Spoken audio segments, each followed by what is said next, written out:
1950 දශකයේ අග 1960 දශකයේ මුල වගේ ඉතියා හරි අපුරු චරිත ලංකාවේ සිල්වා කියලා. හැබැයි මේ සිල්වට මිනිස්සු කිව්වේ ටිප් ටොප් සිල්වා කියලා. ඔව් අමුතුම චරිතයක්. ඔව් ජනාකීන ස්ථාන වලට එකපාරට ඇවිල්ලා කතා පවත්වනවා. ඔහුගේ කතාවල සාරාංශය වුණේ ඔහු ඉල්ලා සිටියේ මේ රට හදන්න නම් සතියකට මට රට බාර දෙන්න. ඔව් මේ දේශපාලනේ උත්සාහ බව සහ දේශපාලනයේ වැරදි ජනතාවට කියලා දෙමින් හරි අපියුරු චරිතයක් වුණා.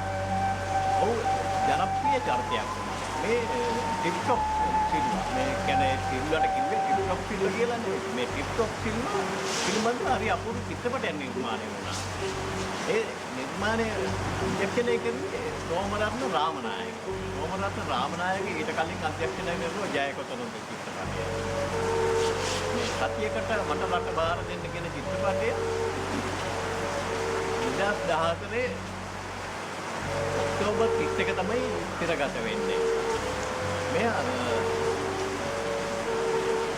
මෙම චිත්‍රපටයේ තුලින් විජේරත්න වරකාගොඩ ප්‍රධානම නළුවෙක් වුණා. ඔවුන් තමයි මේ ටික්ටොක් සිල්වගේ චරිතය රඟපෑවේ. ඒ වගේම රිචඩ් වීරක්කොඩි විනු වෙත්තමුනි කියන පසු කාලයක අභිලාෂ රත්නමිය කියන නිලියක් දක්ෂ නිලියක් අකාලේ මේ ගිය ඇය සමග වසන්ත කුමාරසිරි ගාමිණී කොප්ටර් නවිය රාජ්‍ය කුරුණග පෑවා. මේ චිත්‍රපටයේ සංගීත අධ්‍යක්ෂණය කළේ නීල් වර්ණකුල තමයි සංගීත අධ්‍යක්ෂණය කළේ. ඇත්තම මේ චිත්‍රපටයේ නීල් වර්ණකුල කියන්නේ සෝමරත්න රාමනායකගේ බිරිඳගේ සහෝදරයෙක්. ඒ වගේම මේ සතියකට මට රට බාර දෙන්න චිත්‍රපටය නිෂ්පාදනය කළේ සම්දුල් ෆිල්ම් කෙරේ මීරියම් රංජනී රාමනායක. මේ චිත්‍රපටයත් ජනප්‍රිය චිත්‍රපටයක් වුණා වගේම පොඩි වෙනස් මොකක්ද චිත්‍රපටයක් වුණා. හැබැයි චරිතයක් කලලා නිර්මාණය වුණු මේ සමාජයේ දෙස උපාසයෙන් බලන චිත්‍රපටයක් වුණා. මේ සෝමරත්න රාමනායක මුලින්ම නිර්මාණය කරපු ජයකොතන චිත්‍රපටයේ කිව්වද අපි වෙනම කතා කරනවා. ඒක තුලින් සිනමාවේ දාල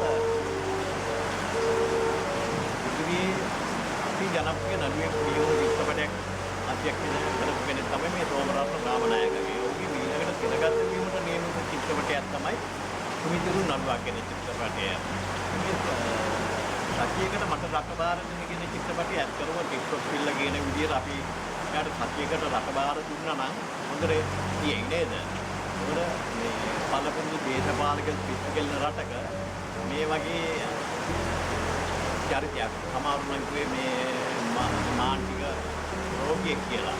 ඒ වගේම සමහරු විහිළුවකට බාරගත්තා. මේ වගේ කෙනෙකුට රට බාර දුන්නා නම් ඉතින් අපිට දෙයියන් ඕක ඊට තමයි.